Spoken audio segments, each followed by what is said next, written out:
Si nous comprenons bien notre position et que nous saisissions que notre vieil homme a été crucifié avec Christ et que, d'heure en heure, nous nous tenons pour morts au péché, alors nous sommes entrés dans la lutte de la sphère spirituelle. Maintenant, nous commençons à comprendre cette lutte dans l'esprit. Ce n'est pas votre âme ou votre intelligence ou vos sentiments ou vos émotions ou votre corps qui doit combattre, mais c'est une lutte dans votre esprit. C'est une lutte spirituelle contre un ennemi spirituel au moyen des armes spirituelles et d'une puissance spirituelle. Car ce n'est pas contre la chair et le sang que nous avons à combattre, mais c'est contre les principautés, les puissances, contre les princes des ténèbres de ce siècle. Je voudrais lever un peu le voile et vous montrer ces forces spirituelles contre lesquelles nous avons à combattre. Dans la Genèse, nous avons un aperçu de la sphère dans laquelle se meuvent ces forces d'opposition, ces principautés et ces puissances. La seule région du monde créé dont Dieu ne dit pas cela était bon fut le firmament. Dans la dernière partie du chapitre verset 28, le même mot cieux est traduit en anglais par air. Le Seigneur Jésus, dans sa parabole du semeur, parle des oiseaux de l'air, qui ravissent la parole comme étant Satan et ses armées. Matthieu 13, 4, 19. Dans l'Épître aux Hébreux, chapitre 9, verset 23, il nous est dit qu'il a fallu que les choses célestes fussent purifiées.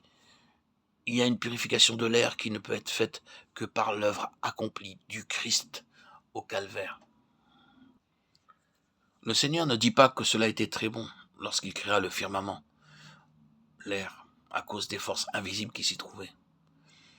Cette déclaration se trouve confirmée très nettement dans Éphésiens 2.2, quand Paul dit « Vous avez vécu autrefois selon le train de ce monde, selon le prince de la puissance de l'air. » L'apôtre nous dit sans équivoque que le train de ce monde est gouverné par le prince de l'air.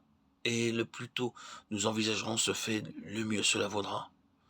Car nous parlons souvent comme si le monde pouvait s'améliorer, pouvait voir l'âge d'or au milieu d'un paganisme christianisé. Si nous vivons selon le train de ce monde, nous ne marchons pas selon Dieu, mais selon, c'est-à-dire en accord avec le prince de l'air qui gouverne un royaume opposé à Dieu et à son Fils Jésus-Christ. Le Seigneur Jésus parle de Belzéboul, comme du prince des esprits malins. Et dans Daniel, nous avons l'aperçu de ses principaux chefs dans le prince de Perse. Ange puissant sous la domination de Satan, formant une hiérarchie de puissance. La puissance de l'air, en opposition au royaume de Christ qui, dans le conseil de Dieu, est le prince, le Seigneur, prédestiné de l'univers. Par la Bible, nous voyons clairement comment Satan travaille au moyen de toutes ces forces invisibles.